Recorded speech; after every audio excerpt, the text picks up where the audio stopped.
আওলাদের জন্য।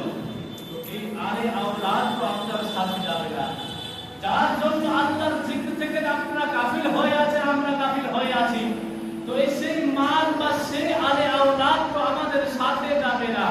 বেরাদার বহুবার শুনেছেন যে এই আলে আওলাদ পর্যন্ত কবর পর্যন্ত সাথ দিবে, কবর থেকে নামিয়ে আপনার আর সাথে যাবে না। এই দুনিয়ার মধ্যে যা পারবে ততই করবে। আর যদি আপনি বেশি ওই মাল হাজার করোড় টাকা কামাবার পরেও যদি আপনি বিছানায় পড়ে আসেন 2-3 বছর 4 বছর ধরে, আপনার স্ত্রীও বলবে আল্লাহ আমার স্বামীকে এরকম কষ্ট না দিয়ে মৃত্যু দিয়ে দাও, সেই স্বামী সেটা বলবে এরকম কষ্ট না হয় মৃত্যু দিয়ে দাও। দুনিয়ার মানুষ আপনার যার জন্য আপনি সব সময় পরিশ্রম করেছেন, উনিও আপনার জন্য মৃত্যু চাইবে। উনিও আপনার বোঝ আর হালকা করতে চায় না, আপনার বোঝ ভারী বরদাস্ত করতে পারবে না। উনিও চাইবে যে তুমি মৃত্যুবরণ করে যখন দুনিয়া থেকে চলে যাও। ব্রাদার মিল্লাতে ইসলামিয়া, তাই আল্লাহ তাবারক ওয়া তাআলা বলেছে তোমরা নিজের মা আলে আওলাদের উপরে মান খরচ করো, ওর জন্য কাবা কোনো অসুবিধার মধ্যে স্বভাব আছে। তবে এটা ধ্যান রাখতে হবে যেন সেই আলে আওলাদের মহব্বত, সেই মায়ের মহব্বত বা মার খাওয়ার জন্য আল্লাহর জিকির থেকে যেন গাফিল না হয়ে থাকো।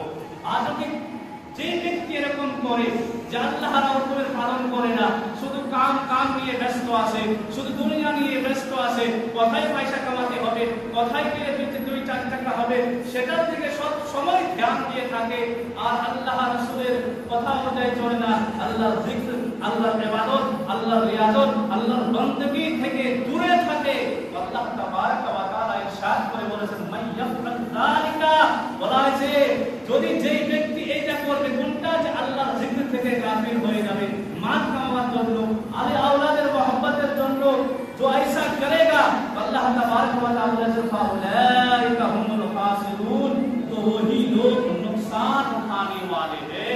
অর্থাৎ ওই ব্যক্তিটাই নুকসান উঠাবে, ওই ব্যক্তিদের লস কি যে আমি নিজের মেয়ে বা ছেলে আমি নিজের ফ্যামিলির জন্য জায়েজ না জায়েজ একটু পার্থক্য করলাম না, গুনাহ করে নিজের আমলকে আমায় ভরে দিয়েছি, কাল কিয়ামতের মাঠে তো সে আমাদের বাবা বা মা বা স্ত্রী মাঝের ছেলে আর আওলাদ আমার এই গুনাহর হাত নিবে না, এই গুনাহ একটা পর্যন্ত নিতে চাইবে না। তাই বিরাদার মিল্লাতে ইসলামিয়া সেই সময় ব্যক্তিটা আফসোস করবে, হে ভাই আমি দুনিয়ার মধ্যে কেন সঠিক পথে চলিনি, দুনিয়ার মধ্যে কেন আমল করিনি, দুনিয়ার মধ্যে কেন আল্লাহ রাসূলের কথা অনুযায়ী চলিনি। বিরাদার মিল্লাতে ইসলামিয়া সেই ব্যক্তিটার জন্য